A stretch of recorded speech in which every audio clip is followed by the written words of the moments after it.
Pada video kali ini kita akan membahas ragam hukum dan gharib. Kita bahas yang pertama yaitu ragam hukum.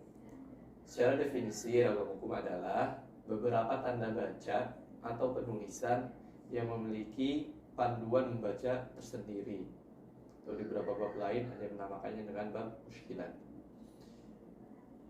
Di antaranya ialah izhar hakiki, yaitu apabila hukum idgham bi gunnah terjadi dalam satu kata, atau mudahnya nun sukun bersambung dengan huruf idgham bi gunnah, maka membacanya menjadi izhar, ya, nunnya dibaca jelas.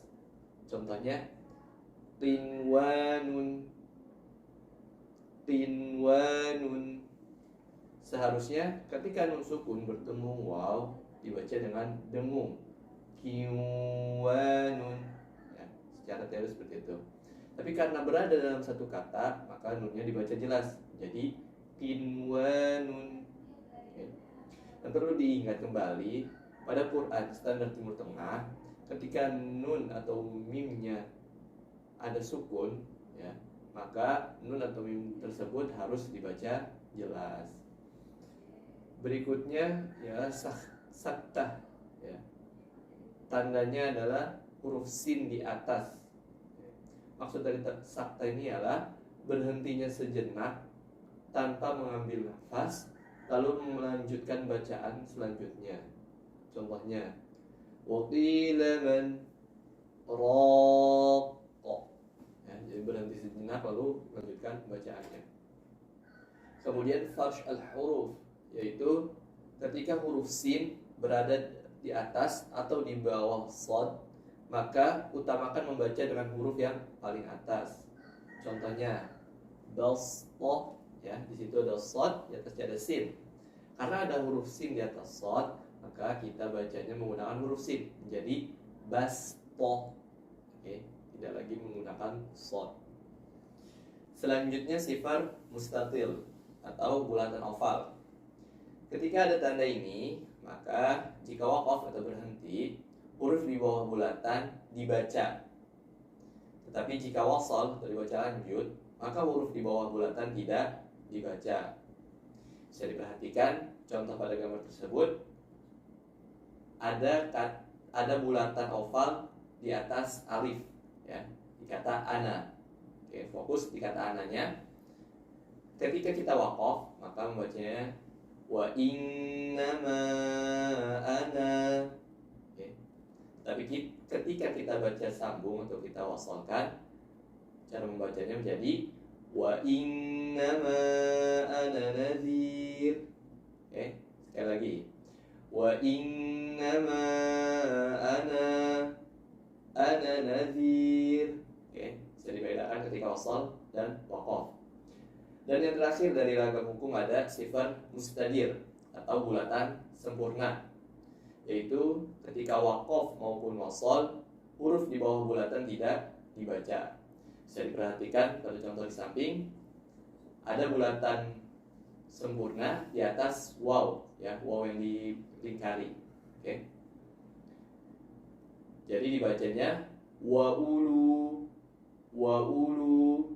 Oke. Jadi u-nya tidak dibaca panjang, bukan waulu, tapi waulu. Oke.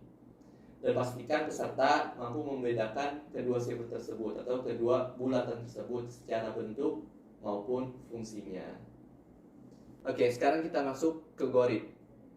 Secara pengertian, gharib adalah bacaan asing atau bacaan yang dibaca dengan cara tidak biasa. Di dalam Al-Quran terdapat beberapa bacaan gharib yang perlu diperhatikan. Pertama, imalah, yaitu membacanya dengan memiringkan bunyi harokat fathah ke arah kasrah. Contohnya hanya satu di surat Al-Hud ayat 41. Penulisannya seperti yang digambar dan dibaca menjadi majreha. Oke, bukan majraha, tapi majreha. Kedua ada iddal. Contohnya hanya satu di surat Al-Ahqaf ayat 4. Jika sesuai dengan materi hamzah wasal yang telah disampaikan di level 1, seharusnya kata tersebut dibaca uktuni, ya. Uktuni. Tapi karena ini bacaan gharib atau asing, maka cara membacanya berbeda menjadi ituni. Okay.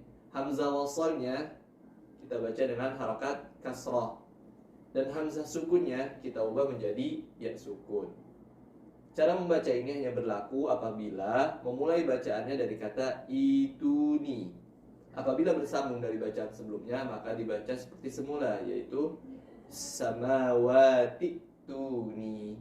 Oke. Jadi hanya ketika memulai bacaan dari hamzah wasal. Kalau dibaca dari sebelumnya, dibaca seperti biasa. Bacaan gharib berikutnya ada tashil, yaitu meringankan bacaan huruf hamzah. Contohnya hanya pada surat Fussilat ayat 44. Penulisannya seperti di gambar samping, dan dibacanya menjadi a'jamiyu, a'jami. Oke, itu. Yang keempat dari bacaan gharib ada naql, yaitu memindahkan harokat. Contohnya hanya satu dalam Al-Quran pada surat Al-Hujurat ayat 11. Penulisannya seperti gambar samping. Asal aslinya itu dibaca bi'sal ismu, ya. Namun karena naql atau dipindahkan, apa yang dipindahkan? Harokat kasroh di hamzai ke huruf yang mati sebelumnya, yaitu lam. Maka jadi dibaca bi'sal ismu, bi'salismu. Dan pembahasan terakhir dari hukum gharib ada kata la ta'manna pada surat Yusuf ayat 11. Kata ini bisa dibaca dengan dua cara, yaitu ishmam atau ikhtilas. Sebelum kita masuk tentang cara bacanya, kita perlu mengetahui asal muasal dari kata la ta'manna, ya. Jadi la ta'manna aslinya adalah la ta'manuna. Oke, la ta'manuna. Jika kita baca dengan cara pertama, yaitu dengan ishmam, maka membacanya dengan memonyongkan bibir, seakan-akan kita membaca nun dhammah secara isyarat. Contohnya la ta'manna, ya. Jadi kita membaca nunnya hanya dengan isyarat saja. Lalu cara kedua dengan ikhtilas, yaitu meringankan harokat dan membacanya dengan cepat. Atau pada kata ini kita baca nu-nya dengan setengah harokat atau dengan cepat. Contohnya la ta'manuna, la ta'manuna. Oke.